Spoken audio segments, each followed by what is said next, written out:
From the shores of Summer Lake in Tigard, Oregon, it's the Portland Timbeers Podcast, a show featuring two guys who love craft beer and Portland Timbers soccer. And now, here are your hosts, Jason and Gary. Timbeers, I'm Jason. And I'm Gary. We're the Portland Timbeers. We talk about soccer, beer, and pretty much whatever else we want. How you doing, buddy? Yeah, doing pretty good. About yourself? Yeah, not bad. How's that Guinness treating you? Oh, fantastic. Or no, you didn't go Guinness. Guinness is on the far end. That's the far. So we got a little in celebration. You didn't have St. Paddy's Day. I sure didn't. I bought a bunch of Irish Stouts. Fantastic. So we're going to do a little Irish Stout kind of taste off. So cool. So you're drinking O'Hara's Irish Stout. This is on nitro. And they got it on nitro. Interesting. So what do you think of that bad boy? So, you know, it's actually really good. Smooth, malty. It's smooth. It's actually it's a lot maltier than what I expected. And then it's a little more bitter on the back end. I think it's maltier than the Guinness. Like when you taste the Guinness, it's like a lot more. Oh, yeah, a ton more. Yeah. Yeah. It's also more bitter. It is. Yeah. Than Guinness is, without a doubt. It's got more of that inherent super dark, roasty, what do you want to call it? The definite precursors to the stouts. Well, they say a traditional Irish stout with a roasted, robust flavor and dry espresso-like finish. You definitely taste the roast. Yeah, pretty down to the T. So cool, buddy. Well, it's been a while, so we've been busy. I had a little event, so little event that's gonna cost me. So thought I was pulling a co-host incident. Yeah. So February 7th, started having some chest pain and ended up with a bunch of ambulance rides and lots of pictures of what was going on inside of me. So turns out it was the COVID. That's just mind-boggling. Yeah. That would mimic a heart attack. Well, so I ended up with myocarditis, which is an infection of the heart. Yeah. And when your heart's infected, which is not supposed to be, right, it's going to spasm and do the same things. Sure. So, yeah. That makes sense. But crazy that I was one of those guys they warned us about. So and imagine if I wasn't vaccinated. Ooh. Could have been a bad scenario. Could have been really bad. But here we are. 1 month and a week, and I'm kicking. I'm still kicking some ass. Which is good. Yeah, there Very we go. good. All right, well, so I figured today we're going to take a little bit of twist. So it's spring. Today is the spring equinox. Ooh. That means that we're like 50% of daylight, 50% of nightlight. So longest day of the year? I think that's June, right? Oh, is it? Yeah, I think we're like 50-50 or something. Oh, like that's that. right. Yeah. Okay, yeah. And then it swings out to June, and then we get longer. But the official mark of spring. So a lot of people are out in their gardens planting, doing their thing. And I got to thinking, I'm like, what have we not talked about before? We should talk about planting hops. Ooh. So I figured we'll do a little snippet later on hop harvest. Sorry, not hop harvest, hop planting. Yeah. And if you go to the local homebrew shops, all of them, including some folks in Yakima, a lot of the hop farms are selling rhizomes right now. Yep. And you can plant these things in containers. You can put them in the ground. You can do a lot of stuff here. And then grow your own hops. So something that's pretty cool for home brewers. Definitely. And I grow my hops, so I've got a Mount Hood, Centennial, and Cascade growing in the backyard. Right. I was actually adjusting my hop poles this year to be a little bit better than last year. So you could do some correct pole dancing on them? That's right. So my hops can do pole dancing. Well, it pulled down, if I remember, the hop weight got so heavy, it pulled down the cable. So. Totally did. And that's not going to happen this year, by God. So super reinforced, huh? Oh, big reinforcements. Nice. So, but so I moved the stakes around today and letting those sink in, and then I'll run the wires and pull some drop lines, and then we'll be good. So cool. But so we'll do that. We'll do a little review on these beers, and then I thought we would do something kind of cool. You brought a Black Butte Porter. Correct. And I have a non-alcoholic Black Butte Porter. Yes. And we thought we'd do a little tasty taste and see what we can pull off out of that. So, yeah. Can we recognize the non-alcoholic beer? So it'll be interesting. Yeah, sure will. And then, of course, we've got beer news. There's a few things that have been going on since we've been off the air here, and there's a shit ton of beer Kickstarter. Really? So, yeah, we'll go in that. All right. Well, first of all, have you tried number 2 yet? I have. What'd you try? Actually, I've tried 4, actually. You've tried all 4 of them? No. I tried 4 and 3. Yeah. And 1. What'd you think of 3? But I have not tried 2 yet. So 3 is Block 15, so the guys that do sticky hands. Mm-hmm. It's their dry Irish stout called Flavorable Fortune. Tastes a lot like the O'Hara's. Oh, really? Minus the nitro. Super roasty. Yeah, it's interesting the CO2 bite compared to the nitro. Yeah. Right? Very interesting. A little bit brighter for some reason, I think. Yeah, and I think that's the CO2 that does that. And then the second one, but the third one we're trying is Life of the Paddy, and it's by 5440 Beer. So that's the brewery, 5440. Okay. Life of the Paddy, Irish style stout. And for some reason it says bang on. I don't know what that means. Yeah, bang on. Bang on. We might start using that, dude. I think it's an Irish saying. This is less roasty. And the carbonation is way nice on that. Yes. Is that I don't think it's nitroed. No, it tastes more like the Guinness does. Yeah, it's soft. And it's, very soft. Yeah, and then the Guinness is nitro. Can of nitro here. And it's standard Guinness. Yummy, yummy, yummy. Yeah. A creamy head. Yeah, it's interesting that those two taste very similar, and the other two taste very similar. Yeah, and that's just how I kind of poured them out. So yeah. A Guinness and Life of the Paddy taste very similar. Block 15, Favorable Fortune, and O'Hara's taste very similar. So if you like your Irish stouts more on the roasty side, the Block 15 and the O'Hara's is the way to go. Oh, definitely. If you like it a little softer, a little more smooth, then your Guinness and your Life of the Paddy, who was it? Life of the Paddy, 5440. 5440. Yep. Those two are the smoother of the two. Yeah, I would agree. So, all right, well, let's learn a little bit about hops and see what's going on, and we'll come back at you after this brief little snippet on how to grow hops at home.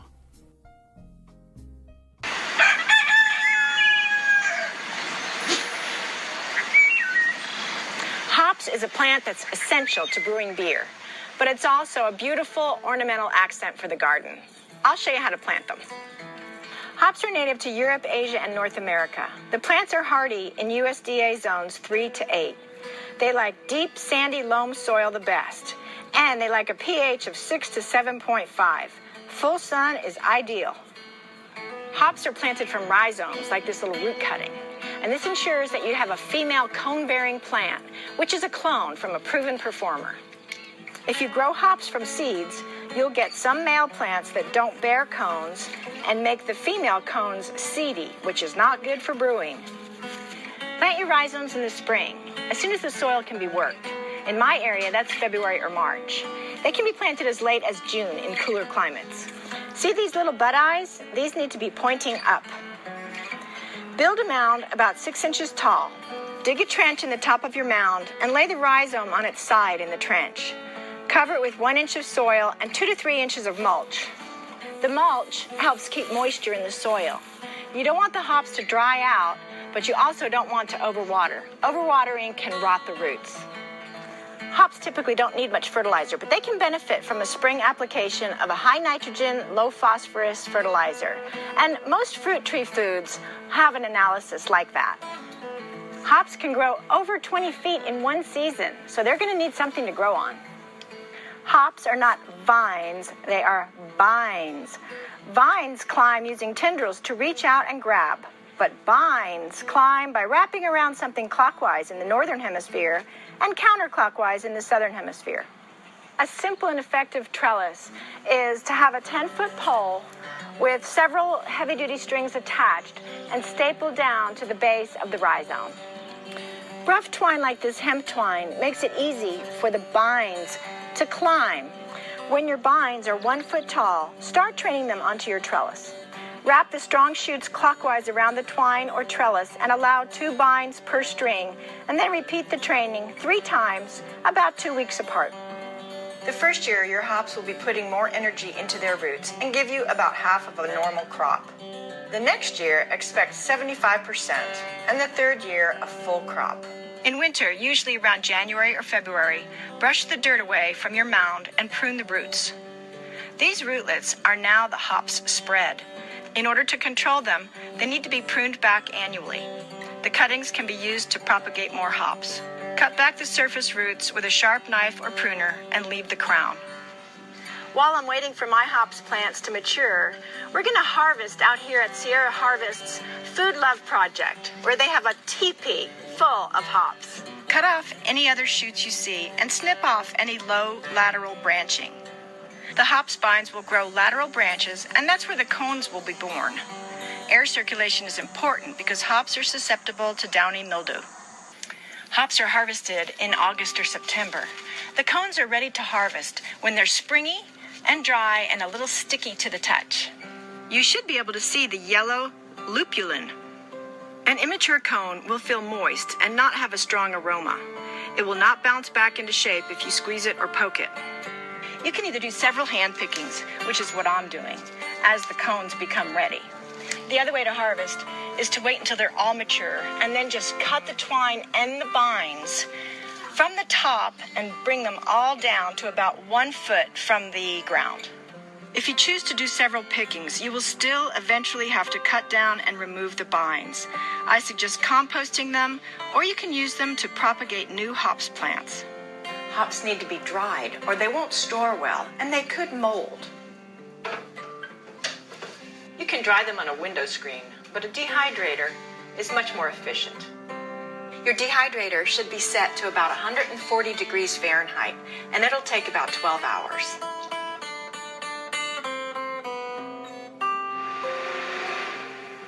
The hops should be done after about 12 hours.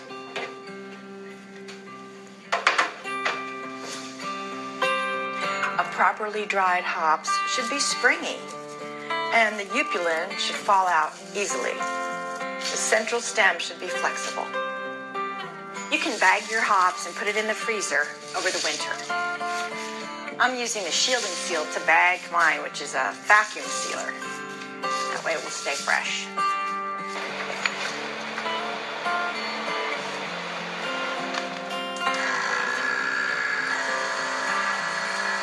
Grow this beautiful and easy to grow edible and grow organic for life. All right. How to grow hops. Very interesting. Yeah, you know, sandy loam soil. That's certainly not what my hops are growing in. No. It's clay. And she makes it sound like it's this beautiful decorative garden plant. Well, she's coming at it from a decorative, not necessarily a brewing side of things.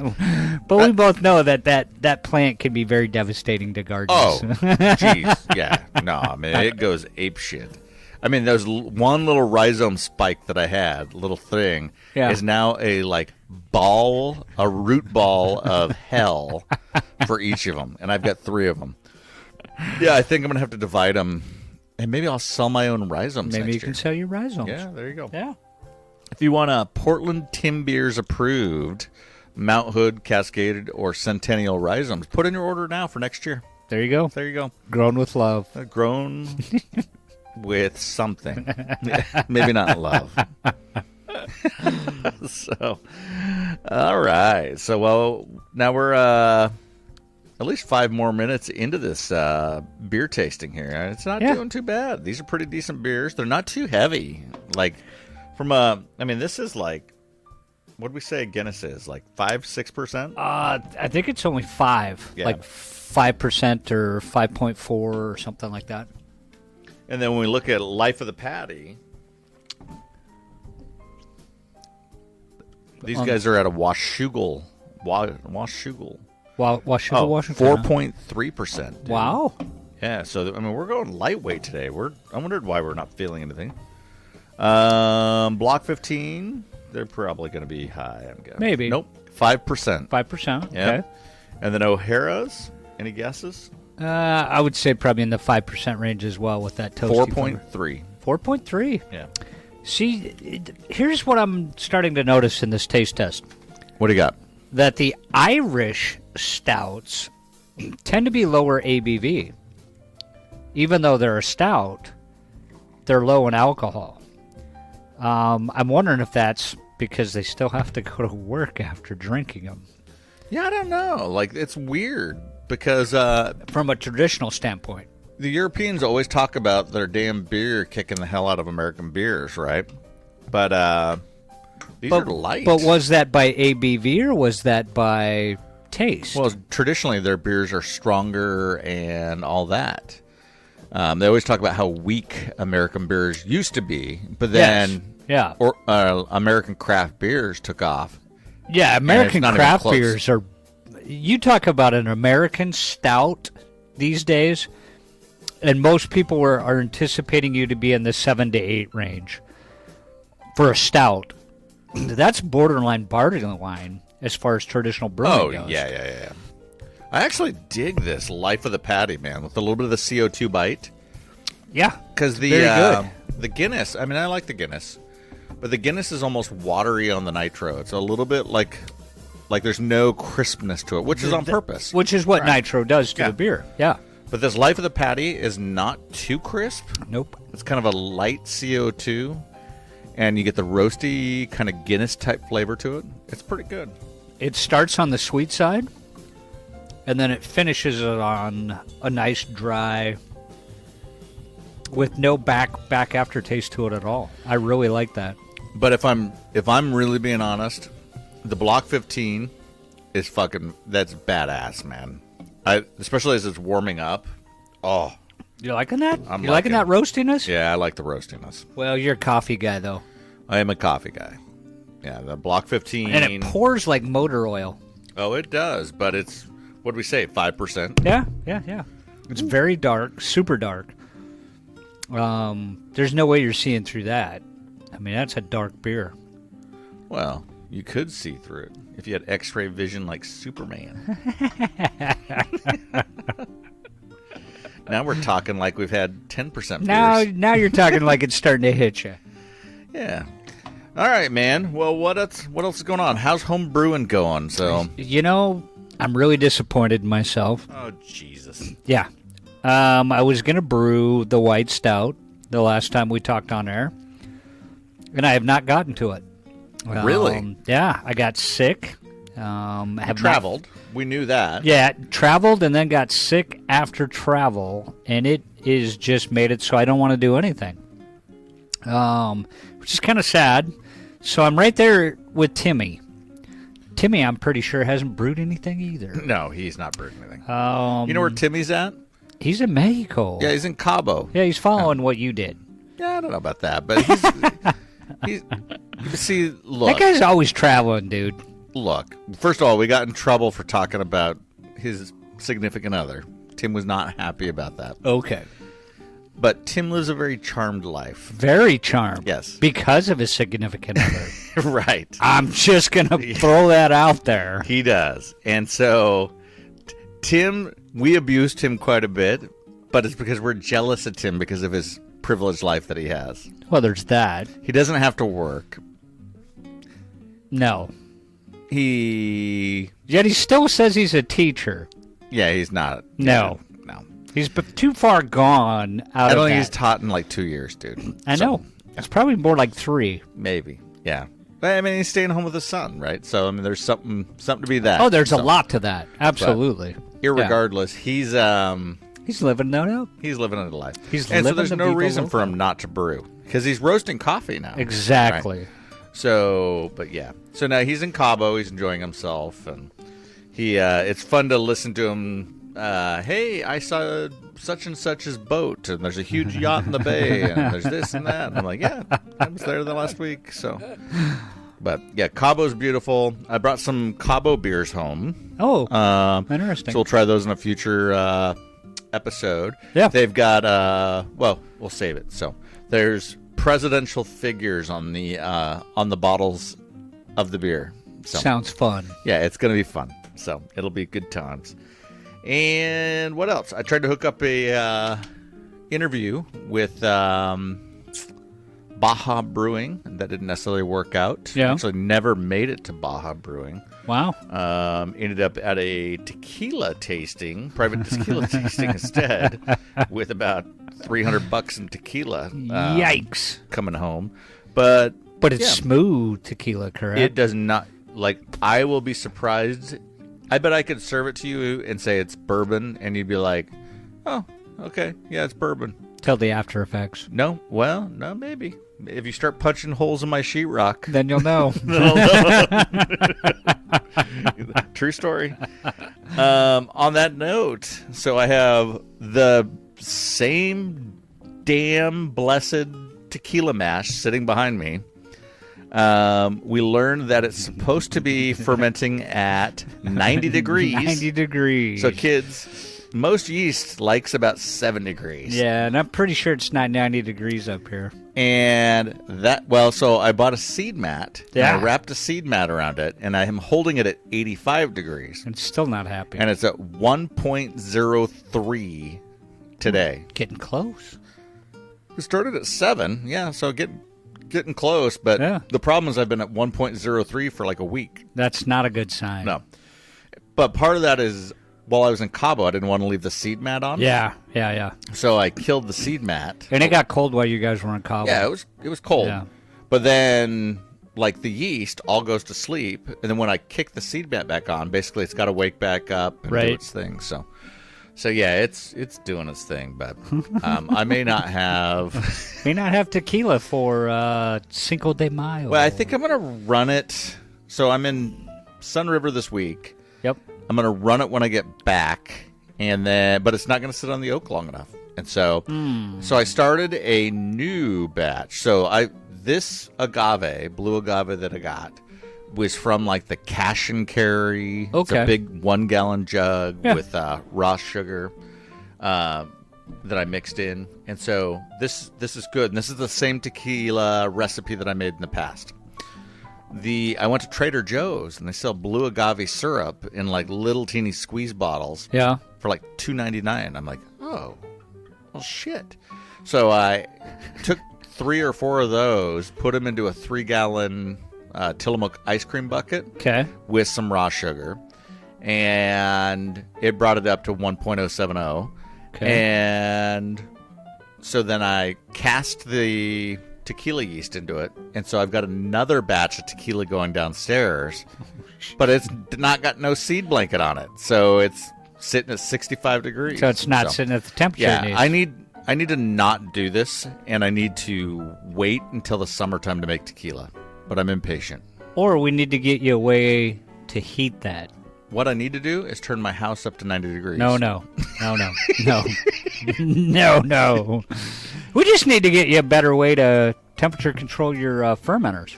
Well, I have the stainless steel fermenter downstairs, right? Correct. And I can easily do that. That's the same concept as this thing here. But But why aren't you? because it's a 3-gallon batch, it's not even that. It's not even worth plugging in my.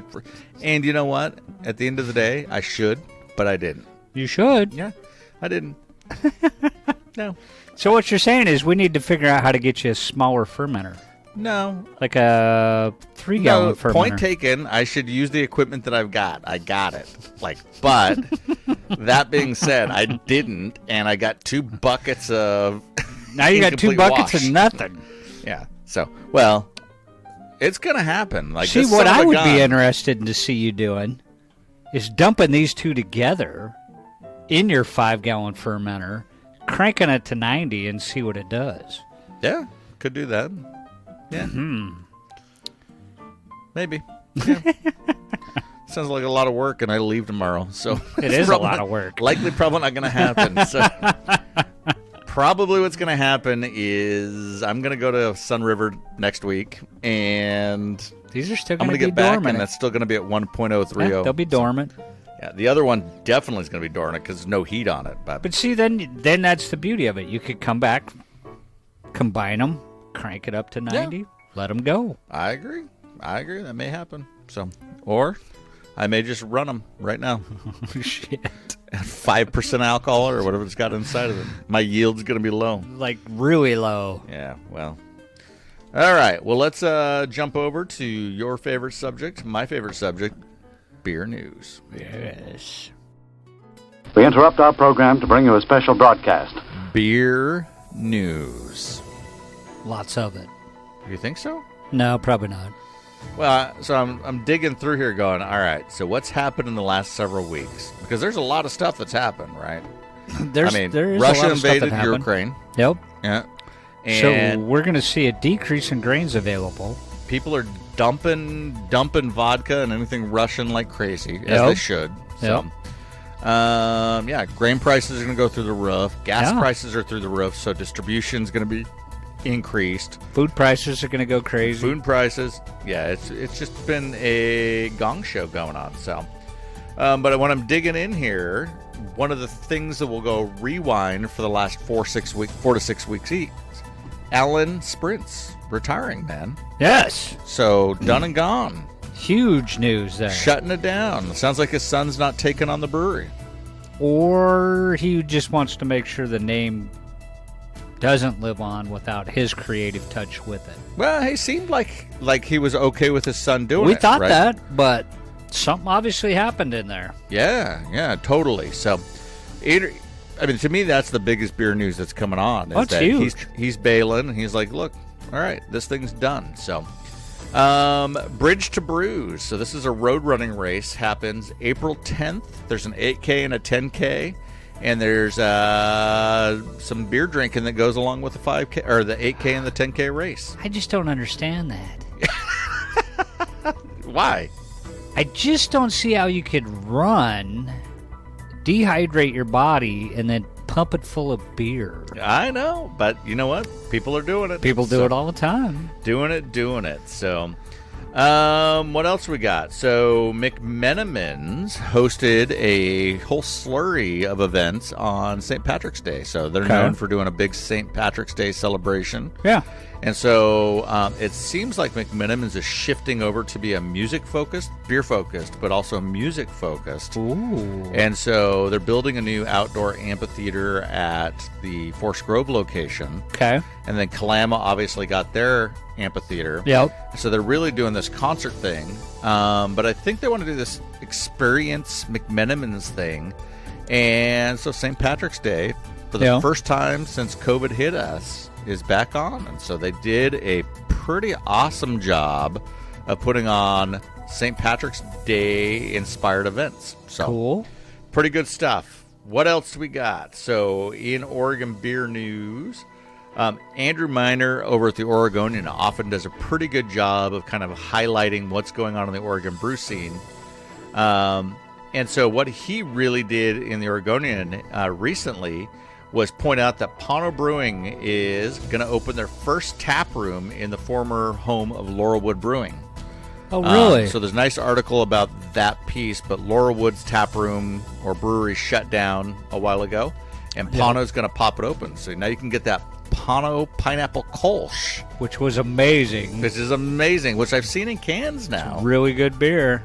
That you can get that over there. So that's kind of cool. What else we got? Fracture, Portland's newest brewery. So Fracture, like I broke my arm, is taking over the Burnside Brewing spot. So that'll be kind of cool. And what else? There's a couple other things that were in here. Three-Way, the Three-Way IPA series. With Fort George. Yeah, Varietal was in it last year with them. We were part of that. Three-Way is now being brewed, or at least a couple weeks ago was being brewed. And so the breweries thrown into this year are kind of crazy. Let's see, what are we seeing here? So obviously Three-Way is Fort George and two guest breweries, and now I'm spacing. let's see. And they didn't announce who their 2 guests are this year? Oh, they are. They were in my brain, and then I just totally forgot them. That's called old age. So, yeah, it's exactly what it was. So last year, 2021, it was Moonraker and Varietal. 2020, it was Level Beer and Structures Brewing. And this year, it's, Ravenna out of Seattle and Alvarado Street out of Monterey, California. Oh, interesting. Yeah. So, but yeah, I mean, this is a pretty storied thing that they do, and people line up for these. And now, I find it very interesting on this. I would have figured that Fort George would, with the creativity that they've got, would have done a 3-way that's a different beer recipe every time, but it's not. It's always that IPA. Yeah. And that's what really is fascinating to me, that they've stuck to that, but they've changed the players every year. But it's the take on by those players on that recipe, right? Correct. And their take on it. It's their interpretation of what that is. Yeah, it's pretty cool. Yet it's different every year. Yep, absolutely. So, all right, let's see any other beer news as we float around here. Stone Brewing is looking for buyers, so... They owe their investor a lot of money. They do. $464 million. Yeah. It's sitting there. So Boston Beer somehow interconnected into this thing. So pay attention to that because that one's funky. What else we got? I think that's really about it for now. What do we know about, I guess, kind of beer news? The Hills Brew Fest. Yes. We attended that, so that was a pretty good festival with Art Lawrence and all. Turned 78 during the middle of it, so good old Art. So we had a good time. Still kicking strong. Yeah, a little bit low in attendance. Yes. Probably needs to work on some ways of making it more of an event. But the beer selection was good. That and I think you're still fighting the whole the COVID crowd phenomenon. That, once COVID restrictions are fully lifted, which they mostly are now, and you get another year into it and people are back to normal and you don't have any big spikes, you don't have all this other crap going on, I think that venue will take off quite a bit. I liked that it was indoors, so you didn't have to worry about the weather. That was kind of nice. Yeah. But it does limit his numbers. Totally. And then, similar to that, beer festivals are starting to come back. OBF's going to come back. Art's going to have another beer festival in September. Yeah. The Baker's Dozen, which we had Brian Yeager on a couple of years ago, right before COVID, when COVID hit. Yeah. The Baker's Dozen is donuts and coffee-based beers. Exactly. And that is back on. So anybody that's got a ticket from the original event is good to go, unless you got a refund, which we didn't. April 9th at the John's Marketplace on Southeast Powell. So this is going to be a wonderful place to have beers and donuts that the donuts were made to complement the beers or vice versa. That's the part that's interesting. Yeah. So I think that's going to be kind of exciting. Again, Brian can put on a good show, and I think this is going to be fun. What are they saying? So Barley Browns is going to be there. Ecliptic, Fracture, Great Notion, Leica, McMenamins, Little Beast, Pano, all sorts of things here. Bakeries include Angels, Annie's, Big Elephant, Blue Star, Churros, Delicious Heavenly, Joe's Donuts out of Sandy, which is those guys make a great donut. Nola Donuts was New Orleans Donuts. So yeah, this thing should be off the hook. It should be pretty good. So Barley Browns is doing made with Sobernas coffee, a coffee beer from a roaster out of Baker City. So that should be interesting. I mean, they got who they're doing coffee beer with. Let's see. Coava Coffees with Great Notion. That's interesting. And the interesting thing I remember about that interview is he talked about it, that a lot of times these brewers will get together with the bakeries and they'll use similar ingredients in the beers so that they really complement each other. Well, I want to see what McMenamins does here. McMenamins is using their house-roasted coffee. Okay.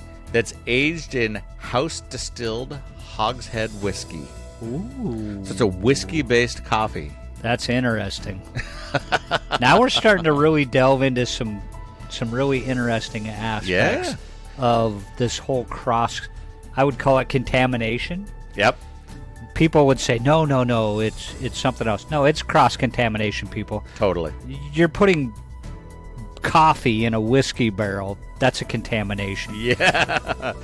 I'm not saying it's bad, but it is a contamination. It is. Yeah. Well, so if you're interested, tickets still available. Just type in Baker's Dozen. It's Saturday, April 9th from 10 to 1 p.m., so pretty short window. Very short. But fantastic beer selection and fantastic donut selection. And, Brian, we look forward to seeing you out there and having some of the beer and coffee 2 years overdue. So yes, that's kind of cool. All right, that's what we've got for beer news. All right, we're back. Good beer news. So I'm really looking forward to that Baker's Dozen. So that coffee, beer, donuts. You know, I'm not a big coffee fan. But coffee, you use coffee in your beers. But there are certain coffees with beers that taste amazing. Guinness coffee? Yes, that's one. Some of the roasts that you've done for me on just obscure coffee beans that we found have turned out really well on beers. Yet for some reason, I just cannot drink a cup of coffee to save my life. Yeah, I mean, it's acquired taste, right? But a coffee beer with a donut, which I'm a sucker for. Kind of the sweetness and the should be pretty amazing. Yeasty thing of the donuts. Yeah. Yeah, as long as the donuts don't get too crazy. It's like right. Some mango. Which Blue Star is notorious for. Ketchup donut or something like that. Ketchup donut. Yeah. Somebody puts pickles on donuts and punching them. No pickles on the donuts. There's a challenge to you, people. No Put pickles on the a donut. Nope. I'll step in the way. All right. Well, let's pause here, and then we will come back with two beers for a blind taste test. Oh, yes. Of Black Butte and non-alcoholic. Will we Black be Butte. able to tell the difference? Oh, I for sure. You probably will. I don't know that I will. We got this. Okay. All right. We'll be back. Here's two good friends. Tonight is kind of special. The beer will pour. Must say something more somehow. So tonight, let it be low and brown. Let it be low and brown. It's been so long. Hey, I'm glad to see you. Raise your glass. Here's to health and happiness. So tonight, let it be all the best. When you're with good friends having good times, don't just have a beer. Have a low and brown. Because good friends and good times deserve the taste of a great beer. And there's really only one. Low and brown. Tonight, let it be low and brown. All right, we're back. The beer challenge. Outside to inside. So you're outside? Yep. So we have, just to reset this thing, non-alcoholic Black Butte Porter with regular Black Butte Porter. Debbie's blinded them for us. And Gary just took his first sip of the outside one. Let's see. Okay. Yeah. That right there is non-alcoholic. I'm going to reserve what I say. You're going to reserve? Really? Yeah, that's... But I'm in almost total agreement with you on that, but I'm going to... Yep. Not even close. Oh, wait. No, I'm second guessing. Nope. I'm sticking with it. Outside is non-alcoholic. Inside is beer. Oh, let me smell them. Yeah, no, I'm sticking with it. Outside, the first one is non-alcoholic. If you smell it, it's grainy. You don't even have to worry about the smell. You can taste the alcohol. Yeah, there you go. The alcohol's got the burn, especially if you breathe through your nose. I don't. I breathe through my butt.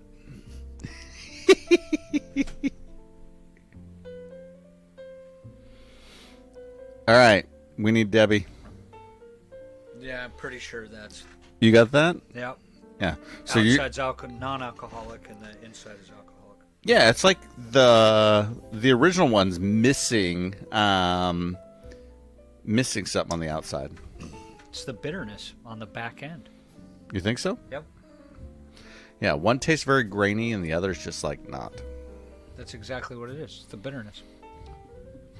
Somehow, I don't know if they're brewing it with a different grain, which I doubt it, because they've got the technology out there, which is the membrane technology that can take the alcohol out and leave the same taste. I'm not catching that here. Yeah, no, I think it's probably the same grain bill. It's kind of sad that I almost like the flavor of the non-alcoholic better. Do you really? Yeah. It's not as bitter. It's a much smoother drinking beer. Yeah, no, I agree. It is. It It's lack the very bitterness. interesting. On it. Yeah. Then watch Debbie come in here and blow us up. Yeah, and then I'll look retarded, but I don't care. I've done it before. Where's she at? I don't know. Oh my Lord! How are we supposed to do a bit and then she doesn't even show up? Well, we just have to pause. Should we call Tim? Ooh, call Timmy. Hey Tim. Lifeline to Timmy. What do you think, dude? All right, let's pause. See what Debbie has to say. There's just one Schlitz, yeah, nothing else comes near. When you're out of Schlitz, you're out of beer.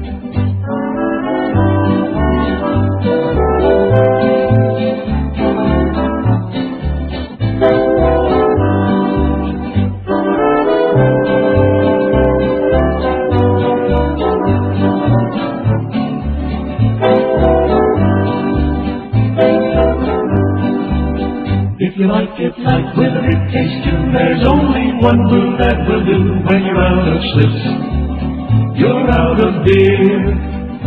Real gusto in the great light beer Schlitz. All right, the official verdict.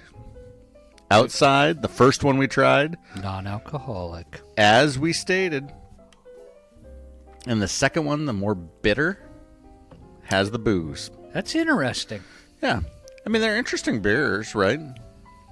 Well, and I think from a consumer standpoint, if you've got to go drink a beer with your buddies, you're the designated driver, will this work for you drinking the beer? I don't know. I tend to like that flavor more than I like the alcohol flavor on that particular beer style, which is weird. I'm torn on that. Like if I'm the designated driver, right, and I've got to go drink, my buddies are going to drink beer, right? I'm not drinking a non-alcoholic beer. I'm probably going to have a Coke, a Sprite, an iced tea. I'm gonna have something else. Yeah, I mean, what? Like I'm not. First of all, I enjoy iced tea. I enjoy a lemonade. Well, sure. I enjoy a sarsaparilla. Wow. He just pulled the sarsaparilla card. But, like, I'm probably not going to reach for a non-alcoholic beer at $5, right? Well, you got a point there. Yeah. Yeah, from a cost standpoint, it's probably not going to make sense. But if you're a diehard beer fan, and for whatever reason you can't drink that night, that's probably not a bad way to go. Maybe, yeah. I think that's what they're trying to cater to. Maybe. I don't know if it's going to take off. I still stand by, like, who's drinking non-alcoholic beer? Like, beer, I like the taste of beer, but I like what I get from beer. Sure. On the edge and the booze feeling. Yes. Right? I mean, yes. But if I didn't have that, I can think of 100 other things I'm drinking. Than beer. Yeah. Right? But there's obviously a segment of the population that likes non-alcoholic beer, because look at Athletic Brewing. Their entire brewery is non-alcoholic beers. Yeah, I get it. And they're still around. We'll see. I think we'll see in 5 or 10 years how much of this is left, right? Sure. Non-alcoholic beer has been around forever, right? We've known about Odell's. Yep. And, yeah. I mean, and I was at Bi-Mart today looking at gardening stuff, and I walked by their beer aisle, and there's now like 7 different, including domestic, non-alcoholic beer beers. options. Yeah. So, I mean, it's obviously a thing. I just... now the question is it a fad? Yeah. Is it like seltzer, right? Is it going to be something? And seltzer is going to be around. It's just not going to be at the same level it's been for the last several years. Right. So... speaking of seltzers, I saw Bale Breakers going ass crazy with seltzers. They released another couple seltzers. Really? Yeah. So. Huh. Interesting stuff. All right. Well, let's jump into a little bit of crowd sourcing, crowdfunding. This is not your heart. It's not my heart. It's Kickstart the Heart. Kickstart the Heart.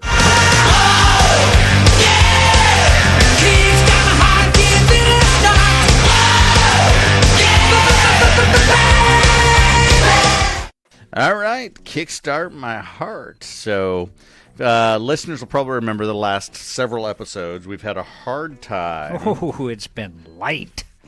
Coming up with, like, beer topics on Kickstarter. It's been lighthearted. Yeah, it's been tough. Lighthearted, exactly. So, I typed into the Google machine earlier today, beer and brewing into Kickstarter. And there's actually surprisingly a lot of stuff that popped up in there. So fantastic. So here we go. Kickstarter beer. So when we type in beer into Kickstarters, there's 2,289 projects, right? So a lot of those are from like years past and stuff like that. Yeah. So when you sort it by newest, in comes Brewhead Craft Seasonings. So let's just open Brewhead Craft Seasonings. Craft Seasonings. Not crap. Yeah, craft. Crap. So this is a former professional brewer and now a culinary creator. Okay. And he wants to take his passion for craft beer with his passion for all things culinary. Uh-huh. And he basically has made flavors to put on like beef, pork, fish, chicken that are beer related. Gotcha. So he's got an all-purpose rub, a Brewhead Craft Seasonings rub, all sorts of stuff here. Dude's looking for $1,500 to get his thing up and running. He's at $400 with 8 backers.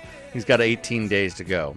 Okay. So, again, if you want to help this dude, he's a brewer, ex-brewer, now a chef, and he wants to make craft beer-inspired seasonings and rubs. So, for $6, you get a label collector. And so that means you get you get a coaster, you get a sticker.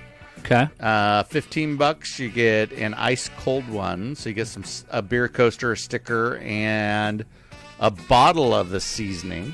Okay. So he's selling that. Let's go all the way to the top here. $100, you get the party pack. It's a cooler bag. It's 4 bottles of the seasoning, a T-shirt, a coaster, and a sticker. Now I'm curious. Are the seasonings liquid or are they dry rubs? They're dry rubs. Yeah. Interesting. Yeah, it says dry rubs here. So. Yeah. And it looks like it's an all-purpose rub. Looks like with hops. So. Yeah, I was going to say, I don't know how you're going to get that as a dry rub without being hopped. That's weird. Huh. All right. Okay. So then we go on to the Underdog Brewing Company. It's got 18 days left to go. It's Savannah, Georgia. They're looking for $10,000. They've got 39 backers. Okay. Again, they're looking for $10,000. They're at $2,621. They got a long ways to go. Dude, they're just waiting on you. Listener, if you've got $8,000 right now, you can plug these guys in. Make an Underdog Brewing happening. So this is a Savannah-based brewery by Jeremy Hammonds, former lead brewer of Southbound Brewing Company and head brewer for Hopatomica in Savannah. And he basically wants to make his own beer. Okay. And he wants to focus on American and German beers while also serving hazy, sours, and seltzers. And go from there. I'm not investing any money if he's making seltzers. Oh, boy. There you go. All right. Well, good luck, Jeremy. What else we got here? Let's kick this around a little bit. So, how How about Bedtime beers. bedtime beers or beer con VBG? 22. Let's go bedtime beers. This is written in German, so I don't think we're going to know really what we got to go. But So it's a German company. oh no, we obviously. got it. We're good. Yeah, it's German. Right? So $815 so far. They're looking for 19,771. Damn, how many more days they got to go? 46 days to go. Okay, that's why. Yeah, That's why. So they got a long time to go. They just started. These dudes it's bedtime beers out of the UK, interestingly enough. Ooh. Here at Bedtime's Beer, we do not believe in basic, but when it comes to flavor, standards, atmosphere, and service, they basically want to kick some ass. So they're not completely traditional. They want to go back to the 1800s and respect the craft. Okay. They got a whole lot here they're talking about. Sounds like they want to revive the brewing styles of the old days. Yeah. The problem that I have with Kickstarter is that these guys actually sound kind of cool. Yeah. But their paragraph is really hard to sort through. So, right. And they're looking at doing like a bed and breakfast when I start tearing through this. Okay. And beer in a brewery. So cool beans, all right. Great. But it almost should be bullet pointed instead of like this huge paragraph of information. All right. Well, so if you want to invest, just a quick synopsis. That's what they need. Yeah, essentially. Yeah. So, yeah. Well, if you got money, invest in bedtime brewers.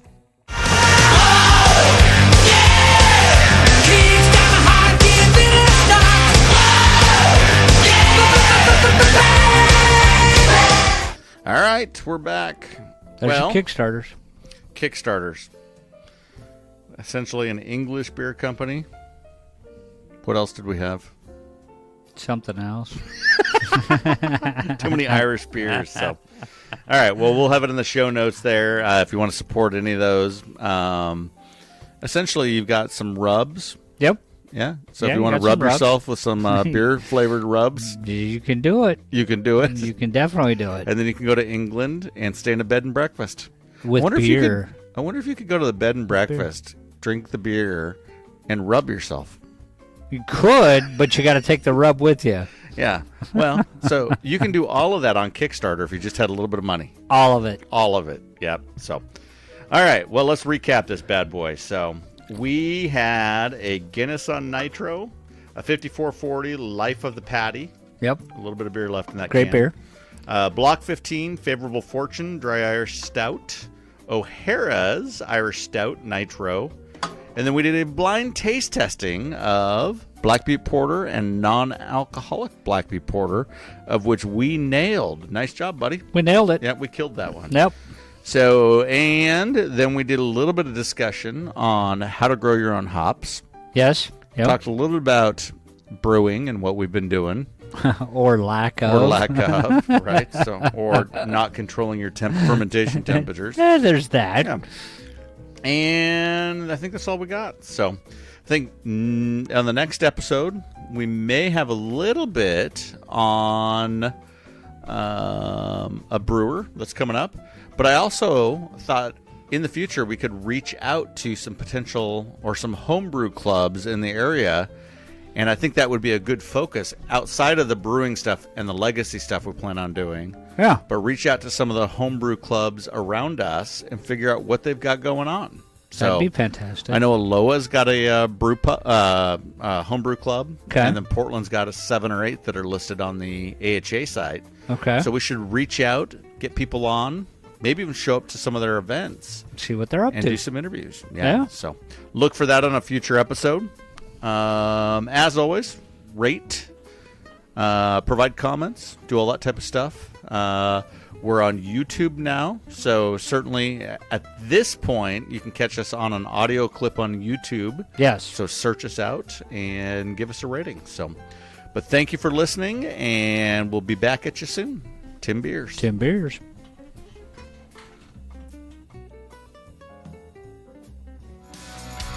Thanks for listening to the Portland Timbeers Podcast. Be sure to visit the Portland Timbeers podcast on acast.com to join the conversation, access the show notes, and discover our fantastic bonus content. If you love the Timbeers podcast, we'd love for you to subscribe, rate, and give a review on iTunes. Until next time, Timbeers.